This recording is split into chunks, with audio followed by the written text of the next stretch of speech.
Hello, this is Group 5 of Environmental Engineering of 311. The topic is analysis of nuclear waste management in nuclear power plants. The process of nuclear power plants requires the fundamental of nuclear fission and the type of reactor. Unfortunately, there are no power plants in Australia. Therefore, using the information from the US, the process can be identified. Boiling water reactor uses nuclear fission to create steam from the water inside the reactor. The steam turns the turbine, which generates the electricity, then returns back into water, which is then demineralized, recycled, and reused.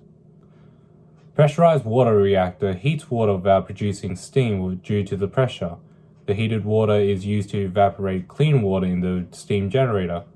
The steam turns the blades of the turbine, generating the electricity, then returns to water, then pumps back into the steam generator. Decommission process is important to prevent emission of radiation. There are three types of process. Decom removes the radioactive element from the facility, which removes regulatory control. Safe enclosure monitors the contaminated equipment in protective storage until it's deemed safe to dismantle and clean. Entombing cases all equipment and materials on site with long-lived material like concrete until radioactivity is no longer a concern.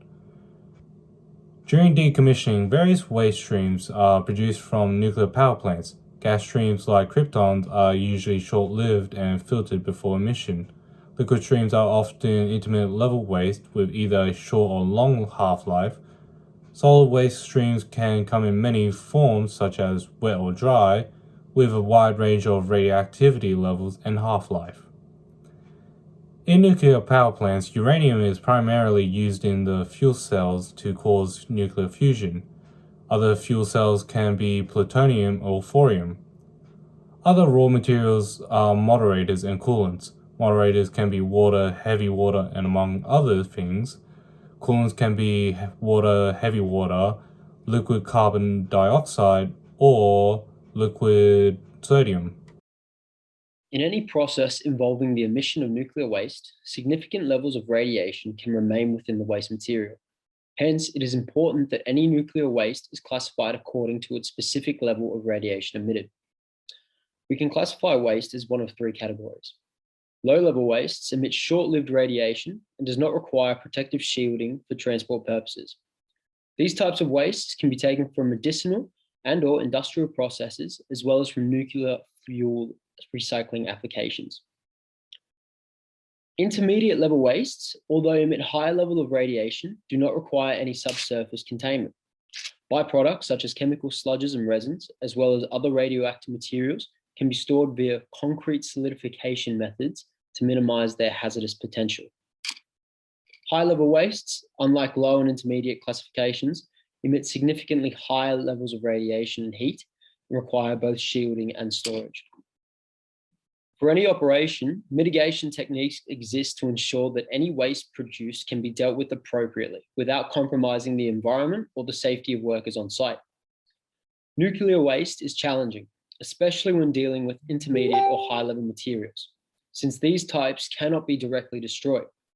Hence, it is important to find ways in which the volume and radioactivity of nuclear waste can be reduced. In many nuclear power plants, operations such as closed fuel cycling are implemented to promote the recycling of nuclear material. After power generation, most fuel cells still contain approximately 96% of the original uranium, with roughly 2 to 3% of the remaining material contributing to waste. With reprocessing, much of this material can be redistributed back as plutonium into the fuel cell process. Breeder reactors are also designed to produce more excess plutonium than they consume, using enhanced fission processes, making recycling nuclear wastes far more viable in everyday operations. In other cases, the long-term storage using various techniques can promote a decline in the levels of radiation present within nuclear waste. This is extremely important for high-level wastes and must be closely monitored at all times to ensure that no radiation leakage or exposure occurs. As with any reclamation process, new operations can be costly. Studies in the US found that recycling of nuclear material increases pricing to roughly 6% more than direct disposal. However, the recycling of nuclear waste is considerably beneficial in that it reduces both the total volume of waste and the hazardous potential of the remaining material. Similarly, the same can be said for the containment of nuclear material. First and foremost, transportation and containment of nuclear waste is a dangerous process. If not appropriately monitored, on-site employees can become exposed to significantly hazardous levels of radiation.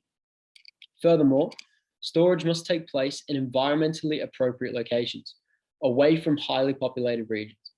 Subsurface storage facilities are practical but can be costly. Hence, it is appropriate to determine the feasibility of any potential storage facility before design. There are numerous waste treatments to deal with radioactive waste from nuclear power plants.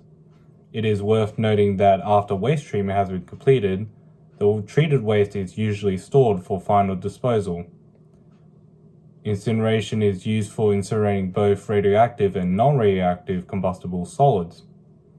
It can be used as a preliminary for other waste treatments. Compaction is used to reduce the volume size of both radioactive and non-radioactive solid waste. Sedimentation is an immobilization method and designed for solid and liquids and are low-leveled and intermediate level waste. The grout and waste are placed in a mold, then they are mixed together and then solidified. The result should be a large cement mold. Bitumenization works similar to cementation but incorporates bitumens instead of grouts.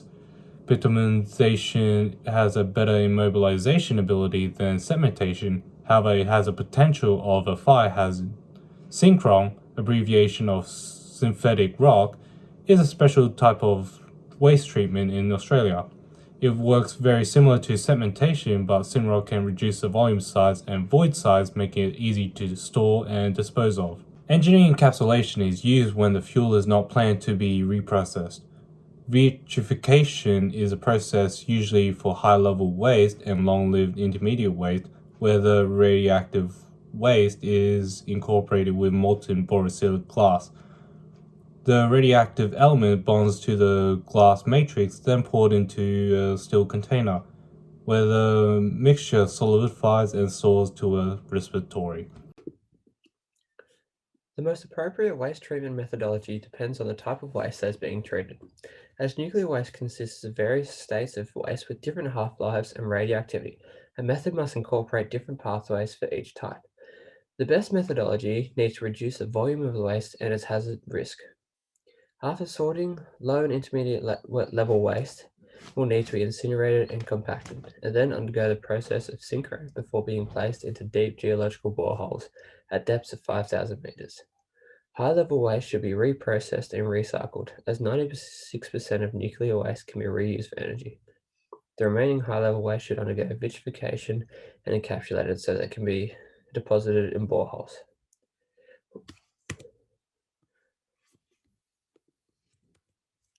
We chose to study the Swedish nuclear model as run by the SKB, as they are one of the world's leaders in nuclear waste treatment and disposal. They transport waste via ships and trucks to the Clab treatment facility. Here, the waste is sorted for its type, with exempt and short-lived low-level waste going to landfill. Intermediate and high-level waste is held in pools for 40 to 50 years, which greatly reduces its radioactivity. The next step would be to encapsulate the waste and deposit it into a repository site under the Baltic Sea. However, approval has not yet been given to build this repository site, so all nuclear waste is currently being held in the Clab. As you can see here, the dotted lines are those of sectors that still need to be made. We've proposed a few modifications to the system and argue that the best waste minimization technique would be to reuse and reprocess the waste for energy production. This would be completed in a closed system power plant. We also recommend using geological boreholes rather than a repository, as they are cheaper to construct and are completely sealed off from possible leaching and contamination. Lastly, as seen now on the global scale with the Fukushima incident, it may now be possible to consider release of contaminated water into ocean following appropriate treatment in the form of mass dilution. There are various final effluent disposal options available, and the most common include near surface and deep geological disposal. Near surface involves building large vaults just below the Earth's surface, backfilling them once they are full. Deep disposal involves mining repositories in a grid-like pattern, which are sealed with clay and concrete, which are between 250 to 1,000 meters below the Earth's surface. There are many alternative disposable methods being considered, and they may take traction in coming years as costs reduce and feasibility increases. These include allowing waste to melt into rock or ice and be recrystallized, depositing it into subduction zones on tectonic plates, and disposing it at sea. However, we won't be able to be sending waste to the moon anytime soon.